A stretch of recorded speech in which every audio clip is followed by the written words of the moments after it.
नमस्कार, स्वागत है आप सभी का आपके अपने चैनल पर।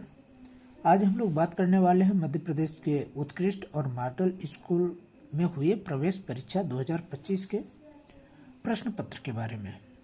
ठीक है, तो आप लोग वीडियो में लास्ट तक बने रहिएगा।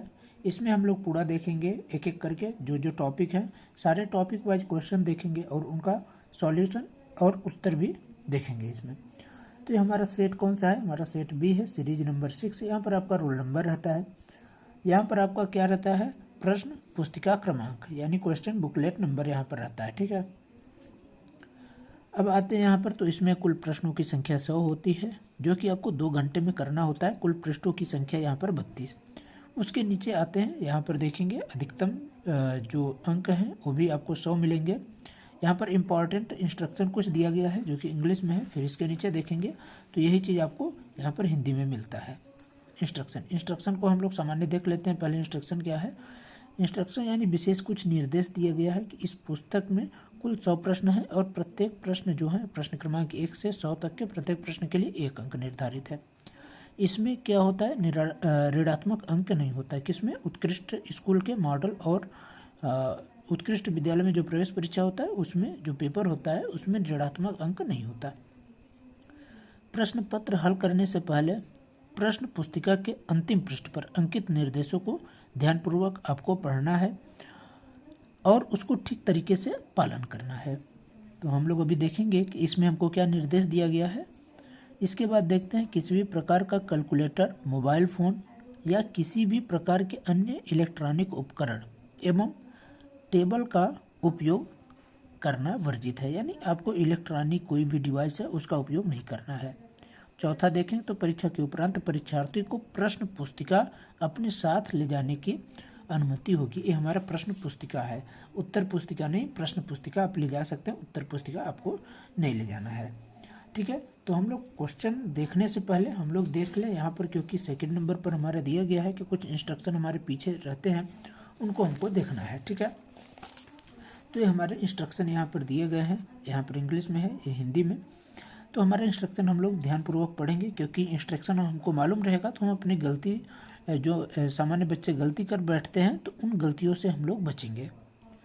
ठीक है, तो पहले बोला हुआ कृपया ब्लैक बॉल पॉइंट पेन का आपको उपयोग करना है। अभी हम लोग देखेंगे कि बॉल पॉइंट पेन क्या होता है। ठीक है, देखिए पेन हमारे 2 तरीके से होते हैं, एक जेल पेन होता है और एक बॉल पेन। हम लोग जो लिखते हैं जिसमें हमारी स्याही पेज की दूसरे साइड भी अगर उपट आती है यानी दिखने लगती है, उसको हम लोग जेल पेन बोलते हैं। उसका उपयोग हम लोग सामान्यतः नहीं करते हैं। कहीं भी अगर लिखते हैं हम लोग कॉपी वॉपी तो ज़्यादातर हम लोग बॉल पेन का ही प्रयोग करते हैं।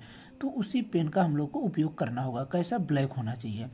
ठीक है, इसके बाद उत्तर देने का यहाँ पर कुछ तरीका दिया गया है कि उत्तर देने के लिए OMR उत्तर पुस्तिका में संबंधित प्रश्न के बाजू में दिए गए 4 गोले आपको दिए रहेंगे, उसमें से केवल एक गोले को आपको पूरा काला करना है। ठीक है, इसके बाद क्या है कि मूल्यांकन किस तरीके से होता है। तो प्रत्येक प्रश्न के 4 संभावित उत्तर होते हैं, इनमें से केवल एक उत्तर सही होगा।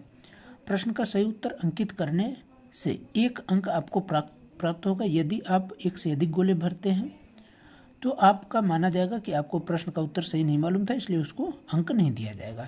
ठीक है, इसके बाद देखते हैं तीसरा नंबर हमारा जो निर्देश दिया गया है, उत्तर को निरस्त करना या फिर बदलना। अगर आप उत्तर को निरस्त करते हैं या फिर उत्तर को बदलते हैं, आप एक गोला करने के बाद दूसरे में लगाते हैं, उस स्थिति में भी आपका उत्तर गलत माना जाएगा। तो आप लोगों को सही से सावधानीपूर्वक चयन करना है, क्योंकि आप चेंज करेंगे तो वो फिर गलत हो जाएगा। इसके बाद हम लोग देखें तो उत्तर शीट वीक्षक को आपको सौंपना रहेगा। यानी जो उत्तर शीट जिसमें आप लोग OMR शीट में आप जो भरते हैं उसको आपको क्या करना होगा, जो आपके परीक्षा हॉल में जो चेक करने वाले होते हैं, जो आपके क्लास में रहते हैं, उन्हीं को आपको सौंपना है पेपर के बाद। ठीक है, इसके बाद क्या है, उत्तर शीट के प्रयोग में आपको सावधानी बरतनी है पूरा, कि उत्तर शीट आपका फटना नहीं चाहिए, मुड़ना नहीं चाहिए, किसी तरीके से ख़राब ना होना चाहिए। ठीक है, क्योंकि आप अगर फाड़ देंगे या मोड़ देंगे तो आपका गलत हो जाएगा। चलिए इसी के साथ हम लोग अपने क्वेश्चन की ओर चलते हैं, पहले क्वेश्चन की ओर। तो ये हमारा पेपर है, इसमें हम लोग फर्स्ट नंबर में देखेंगे। तो यहाँ पर हमको सबसे फर्स्ट नंबर में क्या मिलता है, रफ कार्य करने के लिए 1 पेज हमको मिलता है। ठीक है, इसके बाद इधर साइड आते हैं, यहाँ पर देखेंगे नीचे तो यहाँ पर हमको पेज क्रमांक सेकंड मिलता है। हमारे 32 पेज हैं, तो फर्स्ट पेज में तो हमारा ये दिया गया है और सेकंड में ये हमारा थर्ड पेज आते हैं और यहाँ से हम लोगों का क्वेश्चन स्टार्ट होता है। ठीक है, थर्ड पेज में सबसे ऊपर हम लोग देखेंगे तो क्वेश्चन में क्या लिखा गया, एक अनार 100 बीमार, लोकोक्ति है। ठीक है, इसका अर्थ क्या होता है। ऑप्शन ए दिया गया है, वस्तु एक, चाहने वाले अनेक। ऑप्शन बी, वस्तुओं का संग्रह। ऑप्शन सी, बीमार होना। ऑप्शन डी, खूब अनार फलना। आप लोगों को इसका उत्तर सही बताना है। तो एक अनार 100 बीमार का मतलब होता है कि एक वस्तु है, उसको चाहने वाले अनेक लोग हैं। जैसे कि आपको यहाँ से ही पता चल रहा हो कि एक अनार है और उस पर 100 बीमार का मतलब ये हो गया कि सभी लोगों को एक अनार देना है। ठीक है, अब एक ही अनार है तो आप कैसे सब बांटेंगे, तो यहाँ पर एक ही वस्तु है, उसको चाहने वाले अनेक। ठीक है, अगले क्वेश्चन की ओर चले तो अगला क्वेश्चन हमारा है, भाषा का मुख्य कार्य क्या होता है। ऑप्शन ए दिया है, भावों विचारों का आदान प्रदान। ऑप्शन बी, ज्ञान प्राप्त करना। ऑप्शन सी, सफलता प्राप्त करना। ऑप्शन डी, विषय को जानना। तो भाषा का मुख्य कार्य क्या होता है, अपने भावनाओं, विचारों या जो भाव होते हैं आपको उनका क्या करना होता है, आदान प्रदान करना होता है। तो ऑप्शन नंबर ए हमारा सही हो जाएगा। चलिए अगले क्वेश्चन की ओर चलें। अगला क्वेश्चन तीसरा नंबर, अजनबी शब्द का हिंदी में रूप क्या होगा। तो ऑप्शन नंबर ए परिचित, ऑप्शन नंबर बी अपरिचित, ऑप्शन नंबर सी अनोखा, ऑप्शन नंबर डी उत्कृष्ट। तो अजनबी शब्द का हिंदी रूप क्या होता है, अपरिचित होता है। क्या होता है, अपरिचित। कहते हैं कि हमारे घर में अजनबी आदमी आ गया। अजनबी आदमी का मतलब क्या होगा कि हम उसको नहीं जानते। तो परिचित का मतलब हम जानते हैं। अनोखा का मतलब होता है कि कुछ अलग तरीके का। ठीक है, उत्कृष्ट का मतलब बहुत अच्छा। लेकिन अपरिचित का अर्थ होता है कि हम उसको नहीं जानते, हम उसको नहीं पहचानते। ठीक है, तो अजनबी अपरिचित एक ही शब्द है। ठीक है, अगला क्वेश्चन चलें, चौथा नंबर, भूखंड तवासा जल रहा पंक्ति में कौन सा अलंकार है।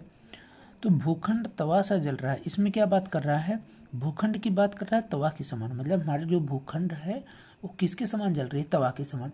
यानी हमारी तुलना किया जा रहा है, भूखंड की तुलना हम तवा से कर रहे हैं। ठीक है, तो यहाँ पर कौन सा अलंकार दिया गया, ऑप्शन नंबर ए रूपक, ऑप्शन नंबर बी उत्प्रेक्षा, ऑप्शन नंबर सी उपमा, ऑप्शन नंबर डी अनुप्रास। तो जब हम किसी एक की तुलना दूसरे से करते हैं तो वहाँ पर हमारा रूपक अलंकार होता है। ठीक है, तो ऑप्शन नंबर ए हमारा सही हो जाएगा।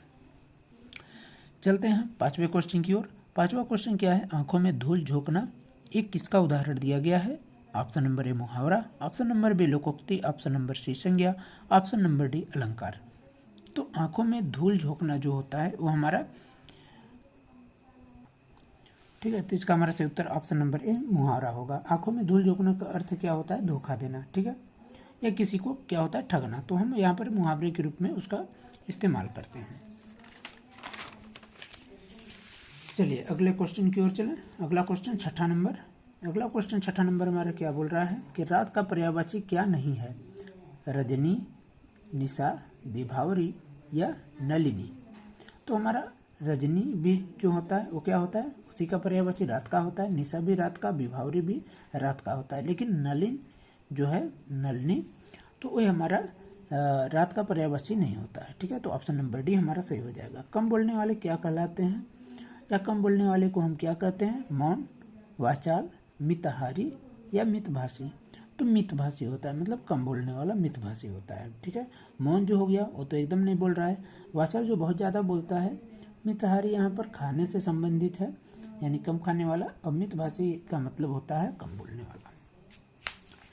अगले क्वेश्चन की ओर चलें। आठवां नंबर, माता पिता में समास है। माता पिता में हमारा कौन सा समास है, द्वंद्व, द्विगु, तत्पुरुष या बहुब्रीहि। तो यहाँ पर हमारा सही उत्तर क्या हो जाएगा, द्वंद्व समास। ठीक है, अगले क्वेश्चन की ओर चलें।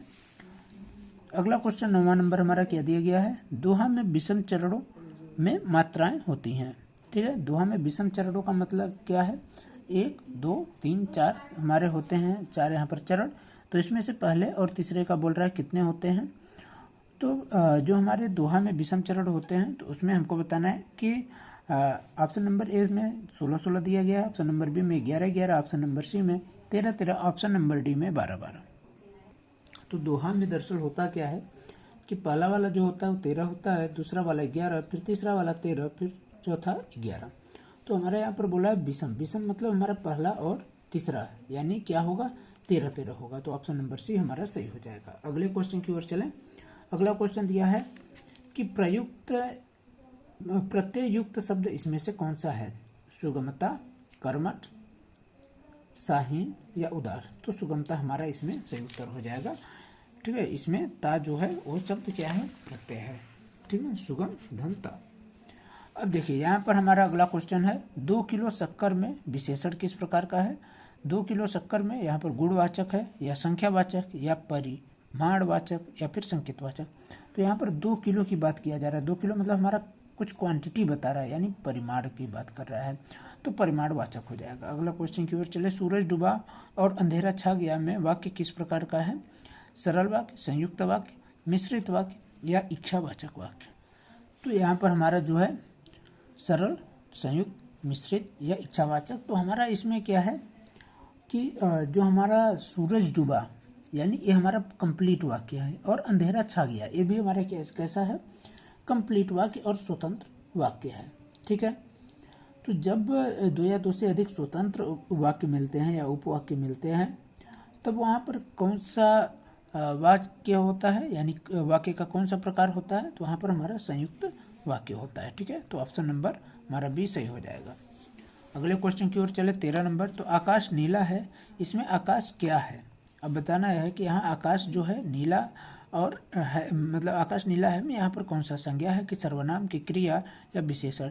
नीला अगर पूछा होता तो विशेषण हो जाता, क्योंकि आकाश की विशेषता बता रहा है, लेकिन हमको पूछा क्या है, आकाश, तो यहाँ पर संज्ञा होगा। तो ऑप्शन नंबर ए हमारा सही हो जाएगा। अगले क्वेश्चन की ओर चले। अगले क्वेश्चन की ओर। तो 14 नंबर है, भानुदय शब्द का संधि विच्छेद है, भानुधन उदय। ठीक है, ऑप्शन नंबर ए जो हमारा है भानुधन उदय, भानुधन उदय, भानुधन उदय, यहाँ पर भानुधन उदय। तो भानुदय यहाँ पर हमारा बड़ा ऊ की मात्रा है, यानी एक छोटा ऊ की मात्रा और ऊ को मिला करके बड़ा नू बना है। ठीक है, तो हमारा ऑप्शन नंबर बी हमारा सही हो जाएगा, भानुधन उदय। ठीक है, अगला क्वेश्चन और हमारे हिंदी का आखिरी क्वेश्चन इस पेपर का। यहाँ पर कुंडलियों के बारे में पूछ रहा है कि तो निम्नलिखित में से कौन से कवि प्रसिद्ध हैं कुंडलियाँ लिखने पर। ठीक है, गिरधर कवि, रहीम, खुसरो या बिहारी। तो जो कुंडलियाँ हैं, जैसे आप अगर थोड़ा सा अगर दिमाग भी लगाएं तो खुसरो और रहीम तो होंगे नहीं, क्योंकि इन्होंने कुंडलियाँ नहीं लिखा था। ठीक है, अब बिहारी या गिरधर कवि आते हैं। तो हमारे जो गिरधर कवि हैं वो कुंडलियाँ लिखने के लिए प्रसिद्ध कवि हैं। ठीक है, तो ऑप्शन नंबर ए हमारा सही हो जाता है। तो इस तरीके से इस वीडियो में हम लोगों ने बात किया पेपर के बारे में आपके, और हिंदी के जो क्वेश्चन हैं उनके बारे में। अगले वीडियो में हम लोग बात करेंगे इंग्लिश के जो क्वेश्चन हैं उनके बारे में, और उसका उत्तर देखेंगे, और साथ में एक एक करके सभी पार्ट में हम लोग पूरा पेपर देख लेंगे और उसका विश्लेषण भी। तो आशा करता हूँ कि आप सभी को ये सेशन अच्छा लगा होगा। अगर वीडियो आपको अच्छा लगा हो तो आप लोग वीडियो को लाइक कर दीजिए, और अभी तक चैनल को सब्सक्राइब नहीं किए हैं तो इसको बिल्कुल सब्सक्राइब कर लीजिए, क्योंकि इसमें आपको जो भी पेपर होंगे, चाहे आपका किसी भी एंट्रेंस एग्जाम का या फिर जैसे सुपर 100 हो गया, तो उन सब से रिलेटेड इस वीडियो में आपके जो महत्वपूर्ण प्रश्न हैं और फिर प्रीवियस ईयर क्वेश्चन हैं तो वो सब कराए जाएंगे। ठीक है, तो धन्यवाद। अगर आपको वीडियो अच्छा लगा हो तो आप लोग इसको अपने दोस्तों तक भी शेयर कर सकते हैं, और सब्सक्राइब करने के बाद बेल आइकन को जरूर प्रेस कर लीजिएगा। धन्यवाद।